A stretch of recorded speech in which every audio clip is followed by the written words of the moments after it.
اس کی وردی تک اتروا دی تھی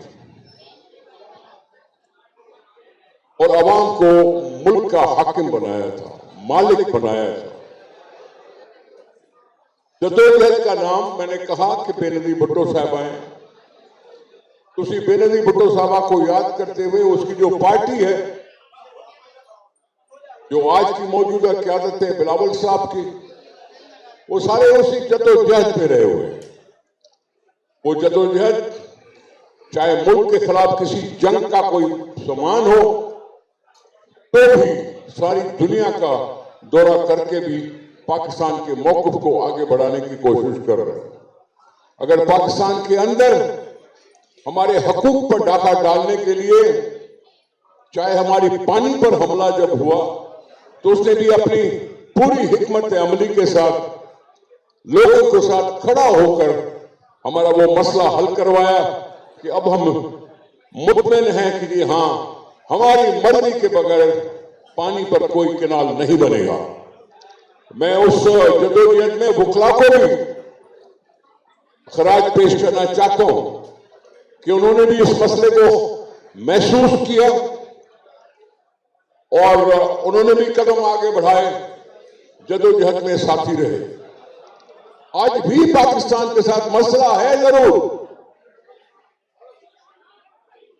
آج مسئلہ ہے ضرور کہ جب انڈیا کہہ رہا ہے کہ میں سندھ طاس معاہدے کو ختم کروں گا اور پاکستان کا پانی بند کروں گا، تو مجھے دکھائی دے رہی ہے پیپلز پارٹی کا لیڈر چیئرمین بلاول بھٹو زرداری صاحب کہ جو دنیا میں آ کے یہ بتا رہے ہیں کہ یہ ایگریمنٹ، یہ پانی، یہ میری زندگی کا مسئلہ ہے، میری تہذیب کا مسئلہ ہے، اس میں جو پہلے وکلا نے کردار کیا وہ بڑے چپ ہے، برا نہ ماننا۔ یہ تو ملک کا ہی پانی بند کر رہے ہیں اور ہم اس ملک کے باشندے، اس پاکستان سے محبت کرنے والے، لیکن آپ کی خاموشی سوال اٹھاتی ہے۔ ان سوالوں میں جاؤں گا نہیں، کبھی موقع ملا تو بات کروں گا، لیکن ہم سب کا فرض ہے کہ پاکستان کو بچائیں۔ پاکستان پر مختلف طریقوں سے حملے ہوتے ہیں۔ ایک سہارا تھی بے نظیر بھٹو صاحبہ، ہم سے چھین لی گئی، اب سہارا بنا ہے بلاول بھٹو زرداری صاحب، پیپلز پارٹی، تو ہمارا بھی فرض بنتا ہے کہ اس کو محسوس کریں۔ اگر ملک پر حملہ ہے تو جیسے ہم نے اس جنگ میں حالت یکجہتی کی پیدا کر کے عوام کا ساتھ لیتے ہوئے جنگ میں جب مقابلہ کیا تو آگے کے خطرات کے لیے بھی ہمیں اکٹھے ہو کے چلنا ہے، اکٹھے ہو کے چلنا ہے۔ بس یہی تھوڑا بہت بولنا تھا۔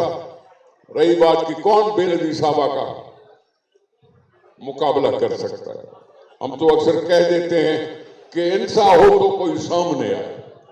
بے نظیر صاحبہ کا مقابلہ بے نظیر صاحبہ کی یاد کے ساتھ بھی نہیں کیا جا سکتا۔ جو اس نے اپنی زندگی میں کر دکھایا وہ کسی کے اور نصیب میں نہیں ہے۔ ہم سے چلی ضرور گئی ہے لیکن ہمارے دلوں میں تا قیامت تک یاد رہے گی، اور ان کی عظمت کو ہمیشہ خراج عقیدت بھی پیش کرتے رہیں گے، خراج تحسین بھی پیش کرتے رہیں گے۔